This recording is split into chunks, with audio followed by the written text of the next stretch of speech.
So, hello everyone. My name is Zied Hosni and I'm working at the University of Sheffield. Today, I'm going to present my project entitled Fireflies-Lévy Flights algorithm for conformational optimization. So, my project today, I will start with introducing my initial motivations and the aim of the project. Then I will give an overview of the Firefly-Lévy flight algorithm, how it works, its applications and implementations.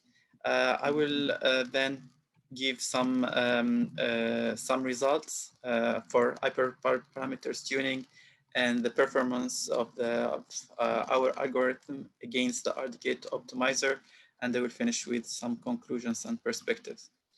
As you may know, if we are looking for a solution in a highly dimensional space, it is very time consuming and very challenging.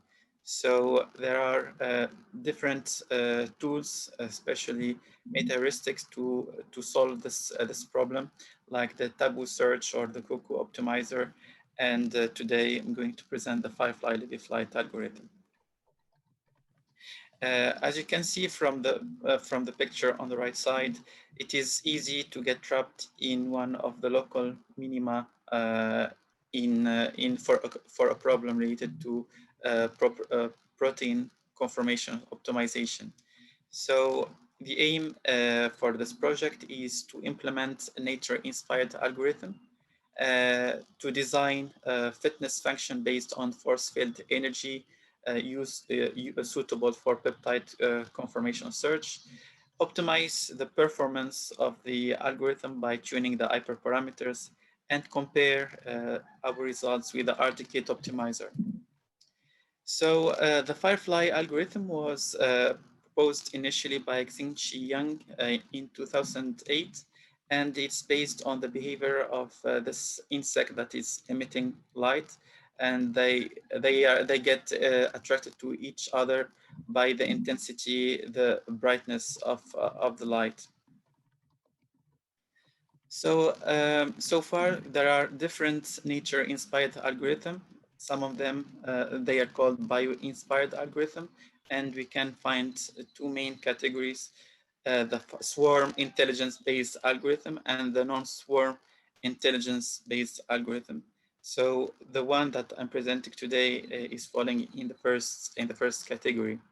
And each of them is inspired by certain organism, like the particle swarm optimizer is based on the birds or fish behavior, or the ant colony is based on the ant for that looking for food by using pheromone deposition.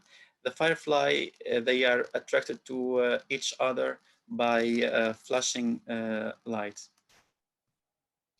So to solve this problem, we decided to first of all study the scalability by using 9 different peptides and with different sizes.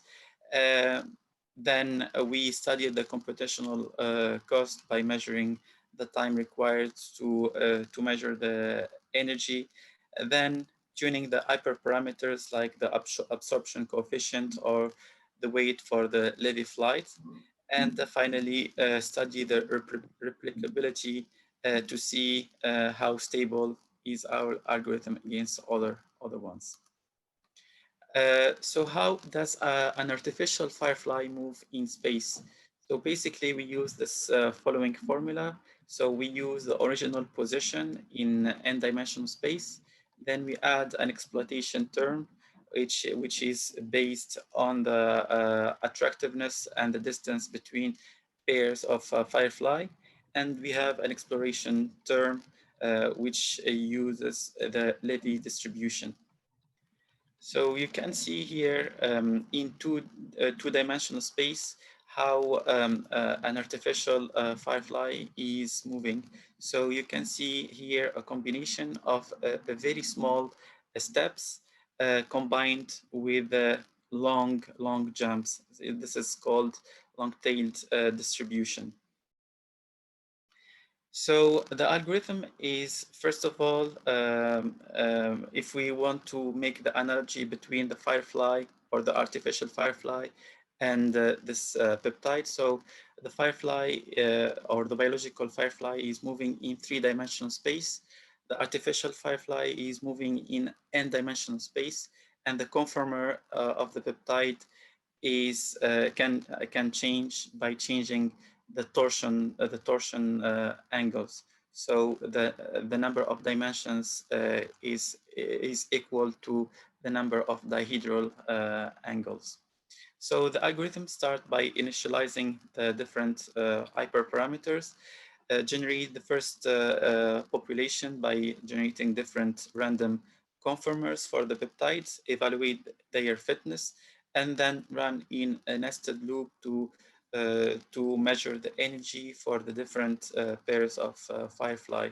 We run again the loop until we run out of iterations. So we checked the effect of the different hyperparameters. So here, for example, you can see by decreasing the number the population size, we reduce the evaluation functions, but in the same way, we are increasing the instability of the algorithm. So we need to find the right compromise for the population size. The same for the randomness weight. So you can see by increasing the randomness weight, we slightly increase the number of iterations, but it's worth the case because if we reduce the randomness weight, we will increase the instability and we increase the number of iterations as well. When we test our algorithm against the RDKit optimizer, we found that our algorithm is outperforming the RDKit in 2/3 of the cases. And here for this few examples, you can see that 2000 iterations were enough to reach the convergence, and as expected, when we increase the number of dimensions, the torsion angles, we need more time to reach the convergence that we are aiming for. So the take-home message from this project is to implement the FLF algorithm by a combination of LabVIEW and Python codes. Also, we challenged our algorithm against the RDKit optimizer that is also heavily used for this kind of system. Also, we found that our algorithm was successful to outperform in 2/3 of the cases the FLF. 2000 iterations were enough to reach the convergence, and what is the most important is the hyperparameters tuning to fit the scale or the size of oligopeptides that we are aiming to optimize the conformations. If you are interested, you can find the codes in the following link on the GitHub. The future work, we would like to test our algorithm by extracting certain fragments of bigger enzymes. So for this case, you can see in yellow this loop that is experimentally highly disordered, and experimentalists would like to know the mechanism or how this loop is expanding to allow the DNA strands to go through the gap in the enzyme. So you can see from our initial results, by starting with the linear loop, by optimizing the structure and comparing lower energy conformers with high RMSD, referring to the initial linear conformations, we found this shape that can explain how the DNA strands is inserting within the enzyme gap. Finally, I would like to thank my line manager, Professor Val Gillet, and Dr. Antonio de la Vega de Leon, and all members of the cheminformatics group. Thank you for your attention, and please feel free to ask me questions.